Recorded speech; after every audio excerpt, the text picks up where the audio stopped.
Having done this for such a long time, there's some cancers that people can talk about openly.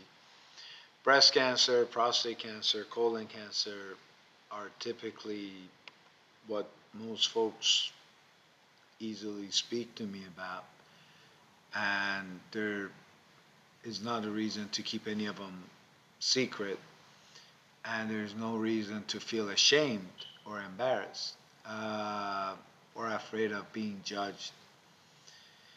I want you to know something.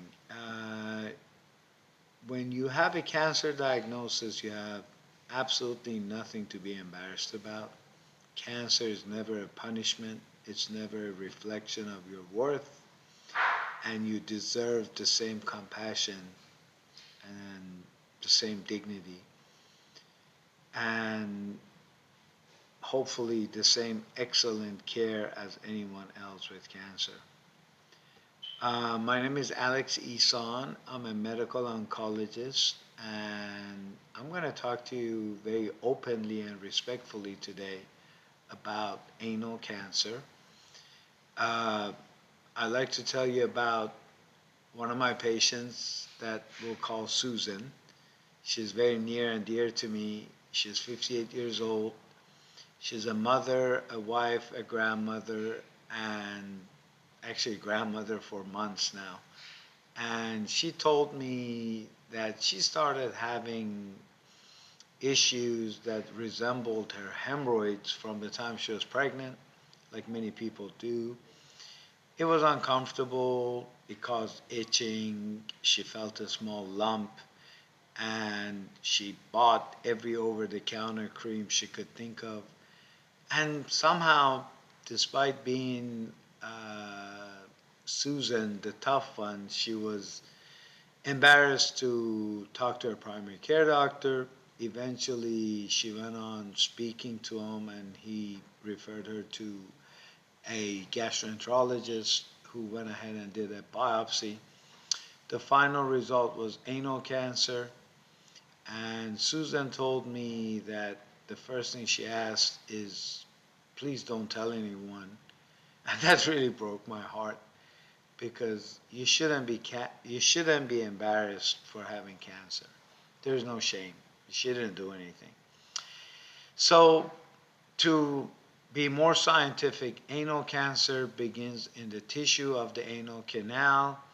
That's the short passage at the end of the digestive tract. It is not the same as the colon or the rectum. It's definitely a different tissue and a different disease. Unfortunately, very good cure rates when it's diagnosed early. The most common type of anal cancer is squamous cell carcinoma. One of the strongest risk factors is human papillomavirus or HPV, which again is extremely common. Most adults will be exposed to HPV at some point in their lives, and for vast majority of people, the immune system clears the virus naturally. Only a small percentage develop persistent infection that eventually contributes to a cancer. Smoking, a weaker than normal immune system, uh, as well as a history of prior cancers such as vaginal precancerous lesions, vulvar cancer, and cervical cancer can add to it. But many patients really don't have any of them.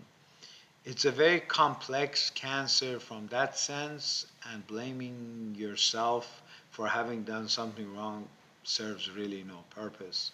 So if there's one thing you're going to take away from my video today is uh, anal cancer is very much like hemorrhoids that became aggressive. So don't blame yourself, and I'm going to help you understand it. Itching, feeling a lump, pain, bleeding, feeling of fullness, changes in bowel habits are common symptoms.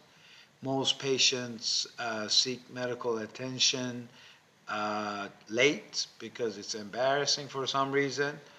But in my world, I'm more than happy to see a patient who's been diagnosed early with anal cancer. An anoscopy is the procedure, or is the way that we end up doing a biopsy, and usually we do a CT scan, MRI, or a PET scan to determine the stage of the cancer. Most patients do not need surgery to remove the anus because it's miserable. Major treatment nowadays is combining radiation and chemotherapy.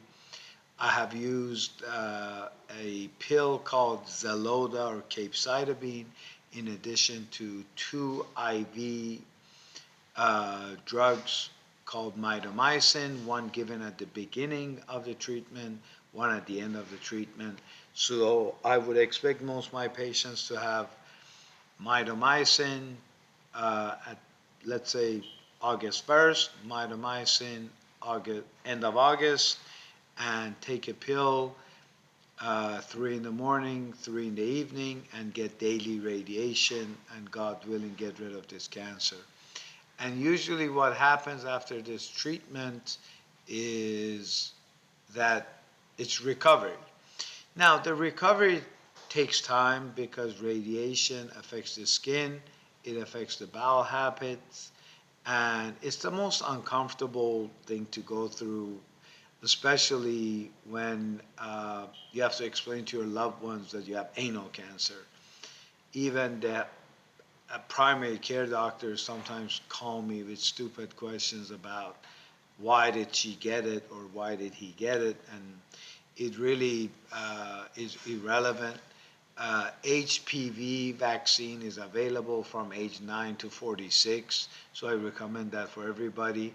But I really want you to know, if you do get diagnosed with anal squamous cell carcinoma, if I have the luxury of treating you or your physician does, you'll be celebrating many birthdays, and we have highly effective treatments, so there's definitely hope.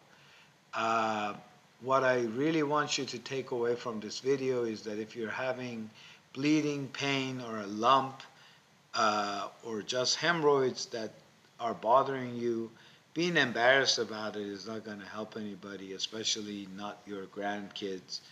Uh, we love you, we respect you, we want the best for you, and we treat anal cancer basically on a daily basis as cancer specialists, and we are not here to judge you. If there are people walking beside you that do have these symptoms, please convince them to go see a patient, see a doctor. If you happen to be one of my patients with anal cancer undergoing chemotherapy and radiation therapy, I look forward to seeing you this month. If you're not, please talk to your team and for the diagnosis and treatment. And bottom line is, if you don't have cancer, I'm very excited about that, which basically means I'll never have to meet you, and better yet, you never have to meet me. I wish you the best of luck.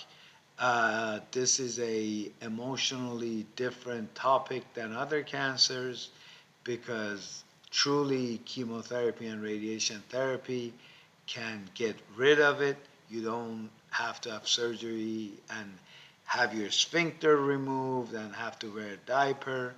Just get over the dumbfounded shame that goes along with this. There is no reason to be embarrassed. I just want to reassure you that this is what I do every day, and I want to emphasize the fact that you will do just fine, and you are just as dignified as anybody else. Look forward to not meeting you unless you're already my patient, and I wish you the best of luck, and I hope this video has helped you.